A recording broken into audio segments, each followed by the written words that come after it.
Bonjour monsieur. Bonjour monsieur. Nous venons à votre rencontre dans les médias et on parle aujourd'hui d'une reprise au niveau international. Vous, à la Banque de France, quel regard portez-vous sur cette nouvelle situation? Alors, au niveau international, peut-être pour parler à terme, on va arriver sur les évolutions et sur la situation locale. Je pense qu'il faut effectivement repartir de l'international et du national pour bien remettre en perspective notre région et notre département. Si on repart de l'international, on peut dire qu'aujourd'hui la conjoncture économique présente trois caractéristiques. La première caractéristique, c'est une bonne nouvelle, la reprise est là, les indicateurs conjoncturels sont aujourd'hui favorablement orientés.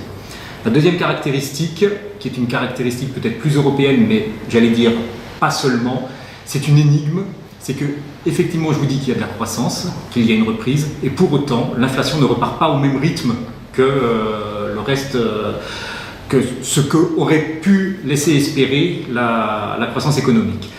Et la troisième caractéristique, c'est une caractéristique, on va dire, nationale, c'est une petite, on va dire, presque déception, ou en tout cas un élément qu'on ne s'explique pas nécessairement très bien, c'est que notre taux de croissance, récemment on a vu qu'il était revenu, il a été réévalué à 2%, notre taux de croissance ne se situe quand même pas au niveau des meilleurs pays européens, ni même au niveau de la moyenne européenne.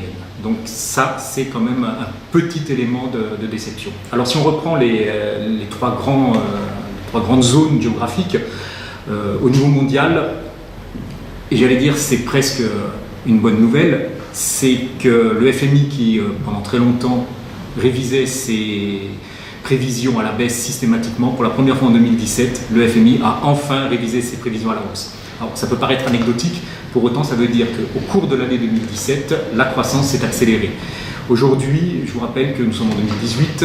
2018, c'est 10 ans après la crise bancaire et monétaire de 2008. Alors certes, la crise des subprimes a débuté en 2007, mais le véritable cœur de la crise, c'est, on cite souvent la faillite de Lehman Brothers, c'est en 2008. La bonne nouvelle, c'est qu'aujourd'hui, on a une reprise économique qui est affermie, qui est plus large, qui est mieux partagée et qui est beaucoup plus synchrone. Ça veut dire quoi? Ça veut dire que pendant la période antérieure, c'était soit les pays développés, soit les pays émergents qui alternativement tiraient, qui jouaient un peu le rôle de locomotive. Aujourd'hui, c'est l'ensemble des pays qui tirent cette reprise vers le haut. Et ça, c'est quand même un élément favorable puisque ça permet d'avoir une reprise qui est plus partagée et qui est plus équilibrée sur l'ensemble des pays.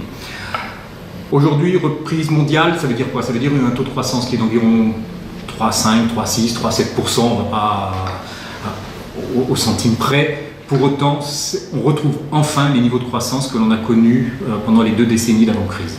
Avec des locomotives peut-être différentes, toujours la Chine, peut-être les États-Unis?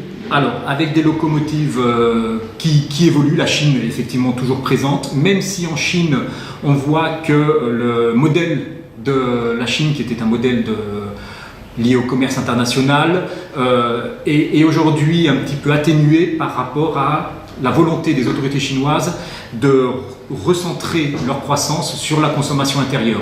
Donc on aurait pu craindre pour la Chine par exemple une sorte de ce qu'on appelle un hard landing, un atterrissage douloureux.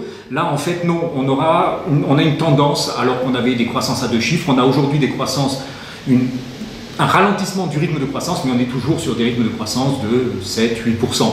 Très difficile à déterminer avec certitude, mais on est aux alentours de 7-8%. Les États-Unis, bien entendu, eux connaissent une croissance soutenue. Ça reste un pays moteur, un pays locomotive. On peut même dire, très récemment, le nouveau président de la Fed a même employé pour la première fois le terme de surchauffe. Et les différentes mesures prises aujourd'hui aux États-Unis, le plan budgétaire fiscal, pourrait avoir des effets mesurés parce que quand bien même vous réinjectez de l'huile et de l'essence dans le moteur, si le moteur tourne déjà à plein régime, vous n'allez pas gagner grand-chose. Par contre, ça risque de créer un petit peu d'endettement derrière, ce qui pourrait être un élément, j'allais dire, de tension ou en tout cas un élément de risque pour les années à venir. l'Allemagne est encore et toujours un élément moteur de cette activité internationale. Parce que la caractéristique que l'on observe aujourd'hui, c'est que le commerce international, qui n'était plus le moteur de la croissance internationale, on était véritablement sur de l'investissement interne, on était sur de la consommation. On a aujourd'hui une nouvelle accélération du commerce international. Ça veut dire quoi? Ça veut dire qu'aujourd'hui, on échange plus entre les différents pays dans le monde qu'on ne produit. Donc, un même produit ou les mêmes composantes d'un produit circulent plus qu'ils ne circulaient après la crise. Donc, il y a véritablement ce nouveau moteur qui reprend le dessus au niveau international. Et bien entendu, l'Allemagne en profite, la France aussi, bien entendu, en profite, mais la France n'a pas la même ouverture sur l'extérieur que peut l'avoir l'Allemagne. Des pays qui étaient effectivement des pays très porteurs, je pense par exemple à la Grande-Bretagne, aujourd'hui voient leur rythme de croissance ralentir. Effet Brexit, incertitude politique. Donc là aussi, un avenir peut-être moins radieux qu'il ne l'a été pour la Grande-Bretagne.